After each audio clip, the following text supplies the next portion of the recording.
ஆசி பாட்காஸ்ட்டை கேட்டுக்கொண்டிருக்கக்கூடிய brothers and sisters, அன்னதானம் தொடர்ந்து செய்து வருகின்றோம். நம்முடைய அன்பு திருக்கோயில் திண்டிவனத்திற்கு அருகாமையில் உள்ள ஆசிரமத்தில் அதை அனுதினமும் செய்கிறதுக்கும் திட்டமிட்டிருக்கிறோம். அமாவாசை பௌர்ணமி நாட்களில் அங்கே சென்று சேவை செய்கின்றோம். இப்போ அதில் பங்கெடுத்துக்கொள்ள விரும்புபவர்கள் நம்முடைய டிஸ்கிரிப்ஷனில் போய் தொலைபேசி எண்கள்லாம் கொடுத்துருக்கு. அதை பார்த்து எங்களோடு தொடர்பு கொள்ள விரும்புபவர்கள் தொண்டு உள்ளத்தோடு, தூய உள்ளத்தோடு, அவர்கள் சேவை மனப்பான்மையோடு இருப்பவர்கள் யாராக இருந்தாலும் அவர்கள் எங்களோடு தோளோடு தோள் சேர்ந்து தொண்டு செய்யலாம்.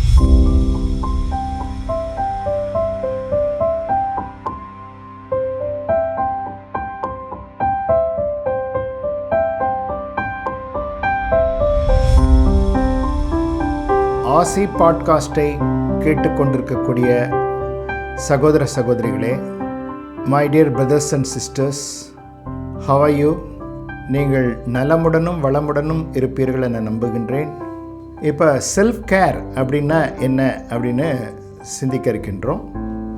செல்ஃப் கேர் என்பது நம்ம சுற்றி எப்போவுமே ஆளுங்க இருக்கணும் அப்படின்ற மாதிரி ஒரு அட்டென்ஷன் சீக்கிங்கில் இருக்கிறத ஃபஸ்ட்டு விடணும். செல்ஃப் கேர் அப்படின்னா என்ன அப்படின்னு சொன்னால், நம்ம தனிமையிலே இருந்து நம்மளை ரீசார்ஜ் பண்ணிக்க தெரியணும். தனிமையில் இருந்து நம்ம அந்த ஸ்கையோட, பிளான்ட்ஸோட, வேறு ஏதாவது ஃப்ளவர்ஸ், மெடோஸ், ட்ரீஸ், இதோடெல்லாம் நம்ம நேரம் செலவு பண்ண தெரியணும். அது தெரியாதால தான் நமக்கு யாருக்காவது ஒருத்தருக்கு மெசேஜ் அனுப்புகிறோம். மெசேஜ் அனுப்பிச்சிட்டு ரிப்ளை வரலன்னா 10 விதமான கதைகள் நம்ம தலையில் ஓடுது.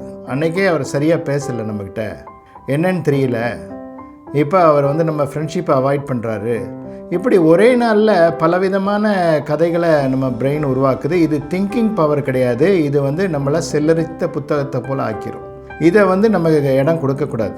நம்ம தனிமையில் இருக்க பழகணும். தனிமையில் இருந்து நல்ல நூல்களை கோத்ரூ பண்ணணும், குட் புக்ஸை கோத்ரூ பண்ணணும். அதுக்கப்புறம் எனர்ஜெட்டிக்காக ஆகணும். நிறைய பெரிய சக்ஸஸ்ஃபுல் பீப்புளெலாம் நிறைய ஃப்ரெண்ட்ஸை உருவாக்கணும்னுலாம் நினைக்க மாட்டாங்க. அவங்க எனர்ஜியை வச்சு நிறைய பேர் அட்ராக்ட் ஆவாங்களே தவிர, அவங்க நிறைய பேரை இங்கே ஃப்ரெண்ட்ஷிப் பிடிக்கலாம், அங்கே ஃப்ரெண்ட்ஷிப் பிடிக்கலான்லாம் அலைப்பாய மாட்டாங்க. அதனால் நம்ம silence is the greatest weapon. அந்த வெப்பனை நம்ம வச்சுக்க தெரியணும். எப்பவும் தடுமாறக்கூடாது. அந்த வெப்பனை கையில் வச்சுட்டு நம்ம செல்ஃப் கேர் அப்படின்னா என்ன என்று பார்க்கும்போது மனதிற்கு ஓய்வு கொடுக்க தெரியணும். நிறைய திங்கிங் வரும்போது நமக்கு க்ரியேட்டிவ் பவர் கம்மியாகிடும். நம்மக்கிட்ட நிறைய எண்ணங்கள் ஓடும்போது நம்மக்கிட்ட இருக்கக்கூடிய இன்னோவேட்டிவாக நம்ம திங்க் பண்ண தவறிடுவோம். நம்மக்கிட்ட இருந்து ஒரு புதுமையான படைப்பு என்பது உருவாகாது. அதனால நம்ம எல்லா கூட்டத்தில் இருந்தால் கூட உள்ளுக்குள்ளே நம்ம ரொம்ப அப்படியே காமாக இருக்கணும். டாக்ஸிக் பீப்புள் அப்படின்னு இருப்பாங்க. மற்றவங்களை இரிட்டேட் பண்ணுறதே இதுவாக இருக்கும்.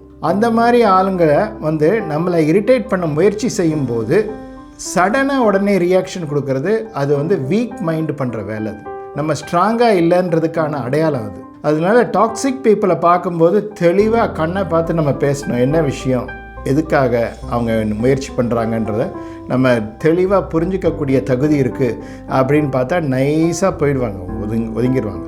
அந்த கிளாரிட்டியை நம்ம டெவலப் பண்ணணும். இந்த டாக்ஸிக் பீப்புள்னால டிஸ்டர்ப் ஆகக்கூடாது. செல்ஃப் கேர் எடுத்துக்க நினைக்கிறவங்க, உங்களை நீங்கள் பாதுகாக்க நினைக்கிறவங்க இதில் கவனமாக இருக்கணும். அதுக்கப்புறம் நம்ம எப்போதும் மைண்ட்ஃபுல்லாக இருக்கணும். அப்படி மைண்ட்ஃபுல்லாக இருக்கிறதுக்கு நம்ம ஒரு டைம் மியூசிக் கேட்குறதுக்குன்னு ஒரு டைம் ஒதுக்கலாம். மெடிடேஷனுக்குன்னு ஒரு டைமு, ஒரு இடம் அப்படி ஒதுக்கலாம். நமக்காக நம்ம நேரம் ஒதுக்காமல் நாம் எனக்கு நேரமே இல்லைன்னு சொல்லிக்கிட்டு அங்கே போகிறது, இங்கே போகிறது, ஸ்க்ரால் பண்ணுறது, அடுத்து யூடியூப்பில் என்ன புதுசாக பார்க்கலான்னு பார்க்குறது, இதெல்லாம் ட்ரெயின் ஆகிடும். இந்த ட்ரெயின் ஆகிட்டதுக்கு பிறகு என்ன ஆகும்னா, எது நமக்கு கிடைச்சாலும் வாழ்க்கையில் நிறைவு கிடைக்காது, அமைதி கிடைக்காது. ஆக நம்ம ட்ரெயின் ஆகாமல் இருக்கிறதுக்கு நம்ம அமைதியாக ஒரு இடத்துல உட்காந்து ஏதாவது ஒரு மியூசிக் கேட்டுட்டு அப்புறம் சேண்ட் பண்ண தெரிஞ்சால் சேண்ட் பண்ணணும். இல்லைன்னா பிரெத்தை வாட்ச் பண்ணணும். அப்படி பிரெத்தெல்லாம் வாட்ச் பண்ணிவிட்டு நல்லா கிராட்டிடியூடை வெளிப்படுத்தணும். அதுக்கப்புறம் நமக்கு வந்து சின்ன வயசுலேருந்து யாரெல்லாம் ஹெல்ப் பண்ணாங்களோ அதெல்லாம் நம்ம வந்து விஷுவலைஸ் பண்ணி பார்க்கணும். நம்ம வாழ்க்கையில் நடந்த நல்ல விஷயங்களெல்லாம் ரீகலெக்ட் பண்ண தெரியணும்.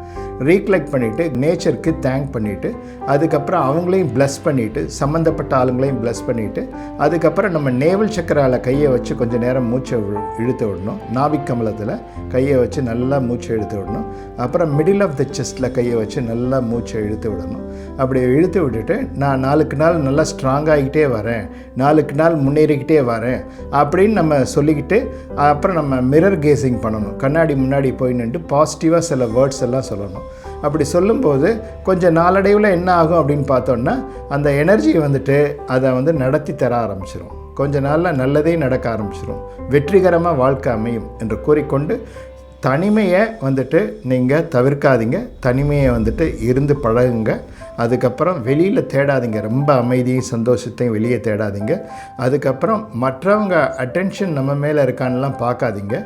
அதெல்லாம் வந்துட்டு நம்ம மெசேஜ் அனுப்புறது, அது அவங்க ரியாக்ஷன் எப்படி இருக்குன்னு பார்க்குறது, இதெல்லாம் தவிர்த்துடணும். நம்ம உண்டு, நம்ம வேலை உண்டு, நல்ல நூல்களோட தொடர்பு கொள்வது, நல்ல எனர்ஜி உள்ள பீப்புளோட கனெக்ட் ஆகிறது, இந்த மாதிரி எல்லாம் வந்துட்டு நம்ம பழகிக்கிட்டே வரும்போது நம்ம வந்து செல்ஃப் டெவலப்மெண்ட் நமக்கு ஏற்படும் என்று கூறிக்கொண்டு மேலும் அடுத்த பதிவில் மேலும் உயர்ந்த விஷயங்களை பற்றி நாம் சிந்திப்போம் என்று கூறி வாழ்க்கையில் நீங்கள் அனைவரும் எல்லா வகையிலும் வெற்றி பெற நேச்சர் உங்களுக்கு ஹெல்ப் பண்ணணும்னு சொல்லி நிறைவு செய்கிறேன். வாழ்க வளத்துடன்.